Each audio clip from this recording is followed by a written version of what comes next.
The well was 40 feet deep, and it had never run dry.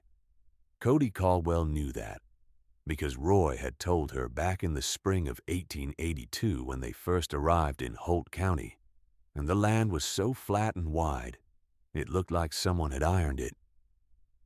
He had walked the perimeter of the 40 acres with a stick in his hand, tapping the ground as though it might answer him, and then he had stood over the well and said that the aquifer beneath it was old and true, and would not fail them. He said it the way he said most things, plainly and without elaboration, and she had believed him the way she believed most of what Roy said, which was completely and without condition. Roy had been dead 4 years by the summer of 1886. He had left her the 40 acres, a serviceable team of gray horses named Beck and Clover, a debt of $62 to the feed supplier in Atkinson, and a wooden crate beneath the bed in which he had stored every agricultural pamphlet, land grant circular, and soil science bulletin he had ever received in the post. There were 19 of them. He had read each one twice, she knew, because Roy underlined in pencil and then underlined again in the margins when a passage particularly struck him. She had read all 19 herself the first winter after the funeral, sitting at the table with a candle burning down while the snow pressed against the door, reading her husband's underlines as if they were a different kind of letter he had left her. What she found in those pamphlets, slowly and with a certain astonishment, was the outline of a method. That summer, the summer of 1886, came down on Holt County like a lid closing. June brought 10 inches less rain than the year before.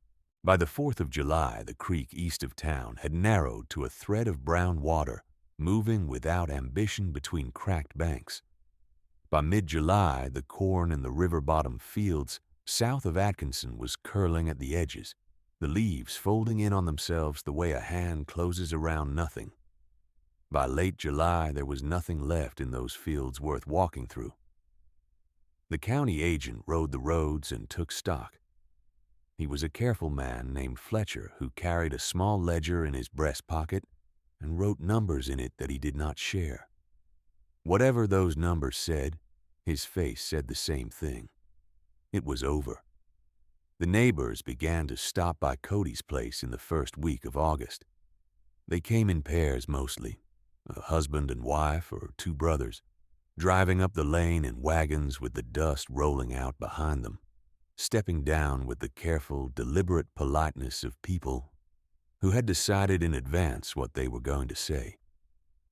Carl Nessen came first.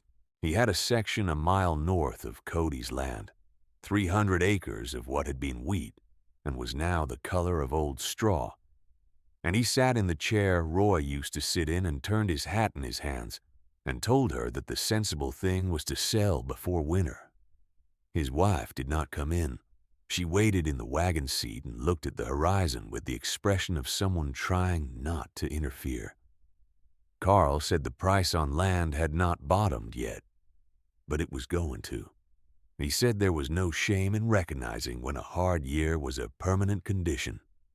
He said he himself was looking at a buyer down in Norfolk, and that she might do well to speak to the same man, that the man was fair and would not take advantage of a woman alone. Cody thanked him for coming and said she would think it over. She did not think it over. She had been thinking it over since March, when she went out before first light and started preparing the soil the way the Kansas circular described. The circular was from the State Agricultural College at Manhattan, written by a professor named White who had spent 3 summers in western Kansas studying what he called conservative moisture management in short grass country. Roy had underlined the phrase twice. The method was not complicated, but it required patience and an early start. Break the crust, work a fine tilth into the top several inches, then leave a shallow dust mulch sitting on the surface. The dust mulch was the key. It interrupted the capillary pull that lifted subsurface moisture up and away into the dry air. It held what was underneath in place. The idea was not to fight the drought, but to slow the losing of what you already had. She had planted sorghum, not corn. The second pamphlet in the crate, a Kansas State circular from 1878, said sorghum could survive on roughly 60% of the rainfall that corn required, and that its root system reached deeper than most people understood. Roy had underlined the word deeper twice. The sorghum went in on April 9th. She had 40 acres to work with and a limited supply of seed, so she planted in rows spaced wider than standard practice, which was also in the circular, to reduce competition for whatever moisture fell. When her neighbor Edna Marsh rode over in late April and asked what she had planted, Cody told her sorghum and the reason for it. Edna looked at the rows and then looked at Cody, and she did not say anything for a moment. Then she said, "Well, you've thought harder about this than any of the men on the South Road, and that's a plain fact." Edna was not a soft woman. She was 53 years old that summer, 10 years older than Cody, with gray coming strongly through her brown hair and hands that had done more work than most people in the county would know to ask about. Her husband had died in 1879 of a fever that took him in 11 days and left her 120 acres and a practical temperament she had probably already had before the marriage, but which the marriage had honed. She and Cody had been neighbors since the Caldwells arrived in the county, and their friendship wasn't one built on visits and conversation so much as on the mutual recognition that they were both working, and neither one was going to pretend otherwise. Edna stopped by most weeks, usually on her way to or from Atkinson, and she was the kind of woman who noticed when a woodpile was low without being asked about it. By the 1st of August, the sorghum was 1.5 feet tall and the color of good health, which in that landscape that summer was close to astonishing. Harlan Pruitt came by on a Thursday. He ran the feed store on the main street of Atkinson, which put him at the center of most agricultural information in the county, whether he wanted to be or not. Farmers talked to him the way they talked to a doctor, with the assumption that he had already heard everything and could be trusted with the rest of it. He was a large man, not fat but broadly built, with the manner of someone who had formed his opinions slowly and was not particularly interested in revising them. He had been the one to work out the $62 Roy owed at the time of his death, and he had given Cody 18 months to pay it, which was more generosity than she had expected. She had paid it in full by the spring of 1884. He drove up to her place and stepped down and looked at the sorghum field from the lane without walking into it. He looked for a while. Then he came to the door and sat down and told her the same thing Carl Nessen had told her, though in the manner of a man summarizing what everyone else had already said, rather than adding his own opinion. He said the county was going to be short on feed that fall, which meant the price of hay would hurt anyone trying to winter livestock on 40 acres. He said the dry year looked likely to run into a second season, based on what the skies had been doing. He said there was a buyer from Norfolk who had already bought 3 parcels in the past 2 weeks and was paying a reasonable price per acre, and that reasonable was the highest word the market was going to offer anyone before November. He glanced out the window at the sorghum and said, "I don't know what you've got out there, but one good stand in a dry year doesn't clear a winter." Cody said, "No, but it's a start." He looked at her and she could see him deciding not to pursue it, which was the particular politeness of a man who had already made up his mind and saw no productive purpose in an argument with someone he had privately written off. He wished her well. He meant it. That was the thing about Harlan, she thought after he was gone. He was not a cruel man. He simply could not imagine what he had not yet seen. She might have told him what she was doing and why. She had the circular. She had the pamphlets. She had the notes Roy had made in the margins and her own notes in a small brown notebook she had been keeping since March. But the explaining was not something she wanted to do. If the method worked, the field would explain it. If the method failed, nothing she had said would matter anyway. The hot wind came on the 14th of August. She felt it before she saw the signs of it, a shift in the air in the early morning when she stepped out to feed the horses, the kind of change that does not yet have a temperature, but already has a direction. By 8 in the morning, the sky had gone from blue to a flat white, and the wind was coming from the southwest at a sustained blow, dry as a brick chimney and twice as hot. By noon, the thermometer on the south side of the barn read 103 degrees. The dust along the lane stirred and moved in slow spirals. The sorghum leaves rippled in a way that was not comfortable to watch. She had known this kind of wind could come. The third pamphlet in Roy's crate, a soil moisture study from the Nebraska Land Grant Office in Lincoln, mentioned it specifically. A prolonged hot southwest wind in the third week of August being the single greatest threat to a dry farmed crop in the Central Plains. It could pull moisture out of the soil at twice the rate of a drought week without wind. The dust mulch would slow it, but it would not stop it. Not over 3 days. 3 days was the estimate the pamphlet gave. Cody had read that passage 4 times. She filled the first buckets from the hand pump at 7 that evening, when the wind had not yet slackened. The well was fitted with an iron pump Roy had installed in 1883, and it took 12 strokes to bring up roughly 3 gallons, which she poured into a wooden bucket and carried to the near end of the sorghum rows. She watered at the base of each plant, not the leaves, the way the circular specified, targeting the root zone rather than the surface. She moved down the row in the last hour of light with the bucket growing lighter and her back growing heavier. And when the light was gone, she worked by feel and by the faint outlines the plants made against the sky. She did not sleep that first night. By the second morning, the wind had not changed and her palms had blistered through the cloth she had wrapped around them.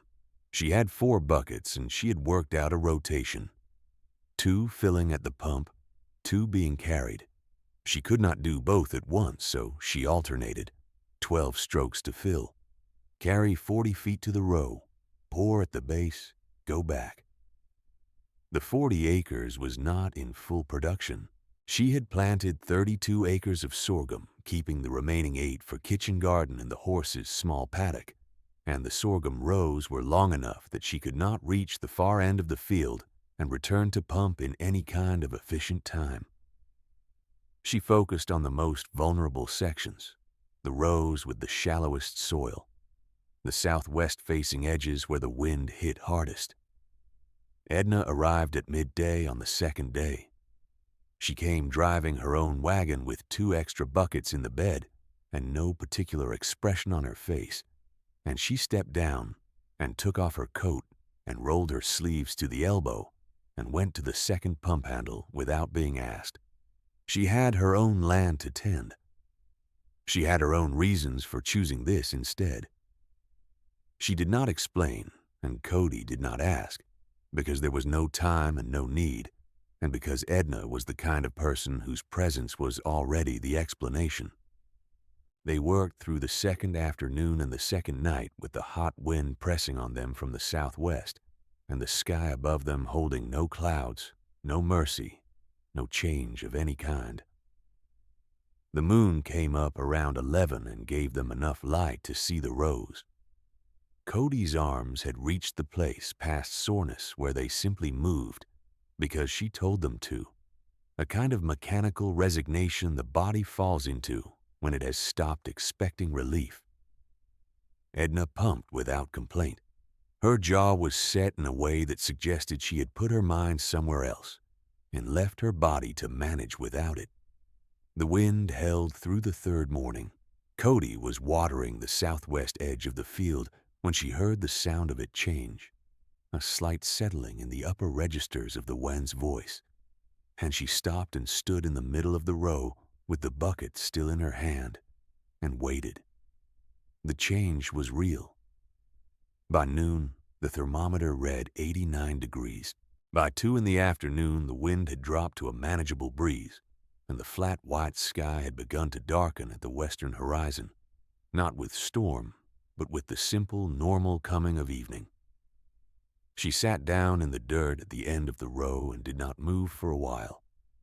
Edna came and sat beside her, not close enough to touch, but close enough that the fact of her was clear and present.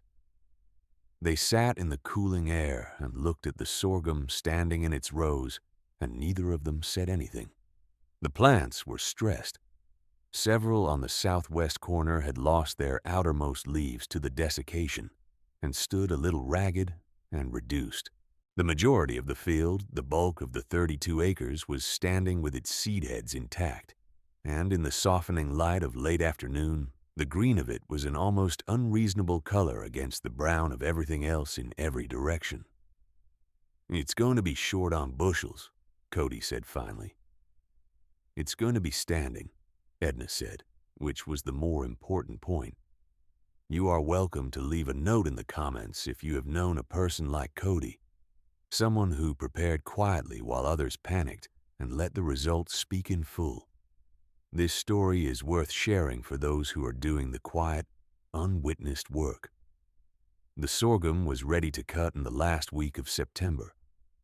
There is a particular quality of light in Nebraska in late September, a long golden slant to it that strikes horizontal surfaces and makes ordinary things look considered and deliberate. The seed heads of the sorghum caught that light and held it in a way that made the field visible from the road at a distance, which meant that people driving past could see it before they had made any decision about stopping. Some of them stopped. Carl Nessen stopped, the first morning of the harvest week, and stood at the fence with his hat in his hands and looked at the field with the expression of a man doing arithmetic. He did not come in. He looked for a few minutes and then got back in his wagon and drove north toward his own acreage, which he had sold in the third week of August to the man from Norfolk at a price he never mentioned to anyone. The sale of it still showed on his face when people saw him in town, a particular thinning around the eyes that had not been there before. The county agent Fletcher came by on a Wednesday with his small ledger and his careful manner, and Cody walked him through the field and explained the method in plain terms. The dust mulch, the wide row spacing, the root zone irrigation during the hot wind, the choice of sorghum over corn or wheat. He wrote in the ledger steadily and asked practical questions and looked at the plants with what appeared to be genuine professional interest rather than the polite concealment of surprise. When they reached the southwest corner where the stand was thinnest, he measured the damage and wrote that down too. "What was your source?" he asked, meaning the method. She brought him the pamphlets and the Kansas Circular. She showed him Roy's underlines and her own notes in the brown notebook. Fletcher looked at them for a long time, with the concentration of someone recalibrating something he had thought he understood. He was a fair man. He thanked her. She cut the sorghum with help from Edna and a young man named Voss who hired himself out for harvest work and had the good sense not to ask unnecessary questions. The yield wasn't spectacular. Dry conditions, even with careful management, are a ceiling on bushels, and the 3 days of hot wind had taken some portion of what would otherwise have been there. She brought in approximately 480 bushels across the 32 planted acres, which was about 60% of what a good year would have produced. It was 60% more than anyone else in the county brought in from any field of equivalent size. Harlan Prewitt came to her door on a Saturday morning in early October, when the air had turned and the cottonwoods along the creek road had gone yellow, and the harvest was already stacked in her barn. He drove up the lane and stepped down, and stood by his wagon for a moment, looking at the barn. Then he came to the door and knocked in his usual way. 2 heavy knocks and a pause, and she let him in and put water on for coffee because whatever had brought him here required coffee, and she was not going to make it harder than it had to be. He sat in the same chair Carl Nessen had sat in. He had his hat in his hands, same as Carl, and he turned it the same way. which was the county's habitual gesture of thinking through something that needed handling. He did not offer to buy her out. He did not say anything for a moment. Then he said, "How did you do it?"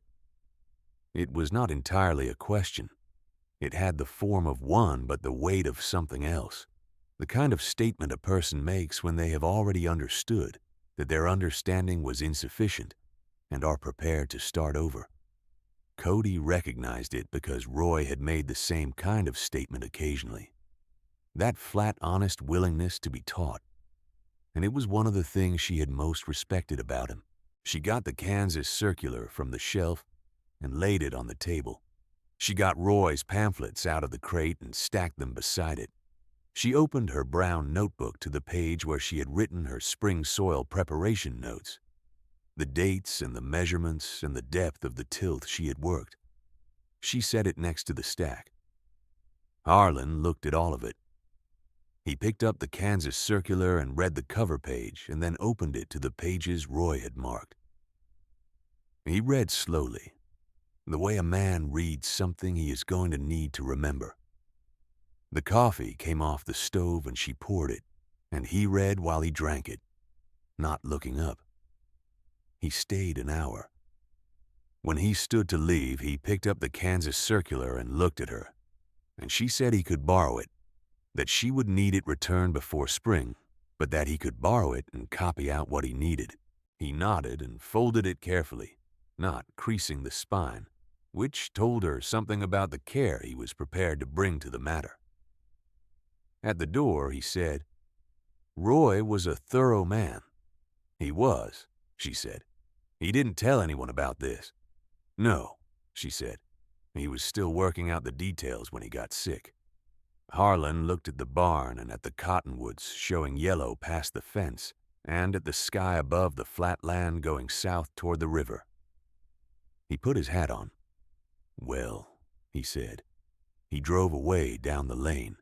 She watched until the dust of it settled, and then she went inside and finished her coffee at the table with the pamphlets stacked beside her, and Roy's notebook open to the page where he had written in his careful, even hand the words, "Deep roots last." The autumn settled over Holt County in the way of autumns that follow hard years, with the particular quiet of a county taking stock. The feed store in Atkinson did more business in October than it had done in either of the previous 2 Octobers combined, because the people who had stayed were preparing harder than they ever had before, and some of what they were preparing for was not winter specifically, but the knowledge of what they had not known before. The county agent Fletcher published a short notice in the County Weekly describing the methods used by one Holt County farmer to produce a standing crop in the worst drought year since 1875, and naming conservative moisture management and soil surface preparation as the primary tools, and directing interested parties to the Agricultural College at Manhattan, Kansas, for further information. He did not name Cody in the notice. She had asked him not to. The method was what mattered, not the name attached to it. Fletcher named it anyway in his annual report to the State Agricultural Office, in the section on drought response strategies, as one of 2 successful approaches documented in the state that year. He wrote her name beside the entry in a clear hand. She learned this the following spring when a copy of the report made its way to Atkinson by way of the land grant office in Lincoln, and found she did not mind as much as she expected. The $62 debt to Harlan's feed store, cleared 2 years earlier, did not return. She came into the winter of 1886 with money enough to carry the horses through to April, with hay bought from a supplier in the next county who had irrigated bottom ground and had surplus to sell. The 40 acres cost her nothing to hold but the labor of holding it, and labor had never frightened her. She began making copies of the pamphlets that winter, not because anyone asked, though Harlan had taken the circular and Fletcher had asked questions, and the notice in the County Weekly had produced 3 separate visits from neighboring farmers who stood in her kitchen and read over her shoulder while she explained what she had done and why. She made the copies because Roy had spent years collecting the information in the crate, and she did not think it should stay in one crate, in one house on one 40-acre homestead, if it could be somewhere else instead. She wrote out the key passages in a fair hand on clean paper, Roy's underlines reproduced in her own pencil, and passed them out as they were requested, which was steadily through the winter and into the following spring. The following spring was 1887, and the rains came back. Not abundantly, not in the way of a wet year, but in the normal way of a Nebraska spring, a steady, reasonable provision that filled the creek east of town to its usual width, and put color in the pastures and brought the smell of turned soil back to the roads.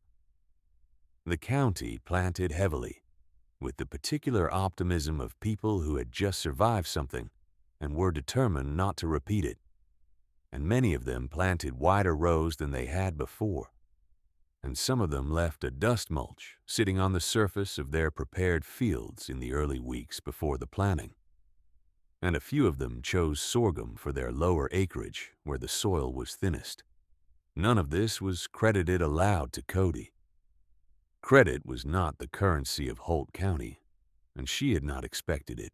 What she saw instead, in the years that followed, was an adjustment in the way the county managed its land, a shift so gradual and practical that it absorbed into common practice the way water absorbs into good soil, without announcement, without obvious seams, as though it had always been there. She farmed the 40 acres for 31 more years after the drought of 1886. Roy's horses were long gone by then, replaced first by a pair of bays and then by a single durable roan she called Hitch, who knew the field rows by repetition and could be worked without constant direction. She planted sorghum most years in the driest portions of the acreage and rotated into corn and winter wheat on the sections that could bear it, watching the weather the way the pamphlets had taught her to watch it, not as something to endure, but as a system to read. She added a second well in 1891, hand-dug over 3 weeks with help from a crew of 4 men, including the young Voss who had helped with the harvest and had since married and settled a claim 2 miles east. She cleared the land of the old fence rows on the west side in 1898 and put in a windbreak of cottonwood saplings that had grown to a significant height by the time of the great drought of 1910, and provided the only real shelter for the fields south of the Nessen section, which had been sold twice more since Carl's departure, and was by then farmed by a quiet Swedish family named Lindqvist, who asked good questions and learned fast. Edna was there through most of it. She had lost her own 120 acres in 1895, not to drought but to a debt that had been accumulating since 1880, when her husband was still alive, and had borrowed more than the land could carry. The sale was not a catastrophe on its face, because Edna was not the kind of woman who described things as catastrophes, but the loss of the land was real, and she moved into Atkinson and took on work as a seamstress and occasional midwife, and managed her own affairs with the same practical temperament she had always brought to the question of staying alive in a hard country. She still came out to the farm on a regular basis, driving her own wagon in the early years, and later riding with whatever neighbor happened to be heading that direction. And she sat in the kitchen and drank coffee, and said what she thought without decoration, which was one of the reasons Cody had always valued her. They grew old on opposite sides of that arrangement, Cody on the land and Edna in the town, and the arrangement suited them both. Harlan retired from the feed store in 1904 and handed it to his nephew, a young man from Neeli who had the same broadly built manner without quite the same accumulated opinions. Harlan himself lived to 1911. He never said a great deal about the summer of 1886 in public, which was also not his manner. Once, at a county fair in the middle 90s, a younger man asked him what he remembered about that drought year, and Harlan said it was the year he learned the difference between knowing a fact and understanding what a fact required of you. The younger man waited for elaboration. Harlan moved on to the next booth. The pamphlets spread further than Cody had anticipated. Fletcher had passed them to the state agricultural office, which had passed them to the land-grant college in Lincoln, which had incorporated some of their content into a bulletin of its own in 1891 about drought management in Nebraska's central counties. The bulletin listed the original Kansas circular as a source and mentioned a Holt County farmer who had applied the method under field conditions in 1886 and documented the results in personal notes. And this mention was specific enough that anyone who knew the county well could have identified the farmer in question. A few people did. It was a point of mild local interest for a few years, and then it subsided, the way most information subsides into the general pool of what is known and no longer needed to be attributed. Roy's crate stayed under the bed until 1909, when Cody moved it to the shelf above the kitchen table to make room for the second crate she had accumulated over 20 years of her own pamphlets and bulletins and soil reports. The two crates sat side by side on the shelf for the rest of her years on the homestead, his underlines and hers, his pencil marks that she had memorized so completely she could have reproduced them blindfolded. She died in the summer of 1917, on a Tuesday morning in late July, when the heat was ordinary and the fields were green, and the roan horse Hitch was standing in the paddock in the shade of the windbreak she had planted 19 years earlier. She was 64 years old. The cause was her heart, which had been giving indications for 2 years that it was working harder than it wanted to, and which finally reached the limits of its willingness on a morning when there was nothing particularly dramatic happening, and the world was simply there, warm and real, and going about its ordinary business. Edna was with her. She had come out the day before, ostensibly to return a canning pot she had borrowed in April, and she had stayed the night in the way she sometimes did when there was no particular reason to drive back to town in the dark, and she was sitting at the kitchen table with a cup of coffee when Cody came in from the morning chores for the last time and sat down across from her and told her that she thought today was going to be a shorter day than most. What Edna said in response to that is not recorded anywhere. What is known is that she stayed, and that she was there when it mattered, which was the only version of loyalty that Cody had ever taken seriously. They buried her on the hill above the north field, where Roy was buried, in the shade of a single cottonwood that had grown from one of the saplings she had planted in 1898, and was by 1917 a substantial tree with a habit of dropping its cottony seeds in July in a slow white drift that settled over the graves and the grass and the view of the valley below. The 40 acres looked its best from that hill, which was probably why Roy had chosen the spot in the first place, and why she had followed him there. The homestead passed to her niece, a woman named Clara from Ohio, who had heard of the farm mostly through letters and arrived in Holt County in September of 1917 with the practical intention of deciding what to do with it. What she found was the land, the second well, the windbreak cottonwoods, the 2 crates of pamphlets on the kitchen shelf, and Edna Marsh sitting at the kitchen table drinking coffee, as though she had not entirely finished her tenure there. Clara was a sensible woman. She recognized what the farm was, which was a going concern that had been run by someone who understood it thoroughly, and she chose to stay. Edna showed her the pamphlets. She walked Clara through each one, pointing out Roy's underlines and Cody's marginal notes and the places where the 2 sets of annotations crossed and answered each other across 20 years of practice and revision. Clara listened and took her own notes in a small notebook, which was either a coincidence or the logic of the land asserting itself through whoever happened to be standing on it. The 2 crates stayed on the shelf. If you have known land that was held by someone who understood it better than the county gave them credit for, leave a note below. And if you would like another story from this corner of the frontier, The next one is already waiting. The well was still drawing water in 1917 when Edna walked out to it on the morning after the burial and worked the pump handle in the early light with the dew still on the grass and the cottonwood on the hill standing quiet above everything. She filled a bucket without particular purpose and set it on the ground and stood there for a while with the valley spread out below her in all its august indifference, the same flat, wide land it had always been, the same enormous sky, the creek east of town catching the light at the same angle it always did. The water in the bucket was cold and very clear. The pump handle was worn smooth in the exact shape of the grip of a hand that had worked it more than any other hand had. Edna put her palm around the handle and held it there, not pumping, just holding. Then she went back inside,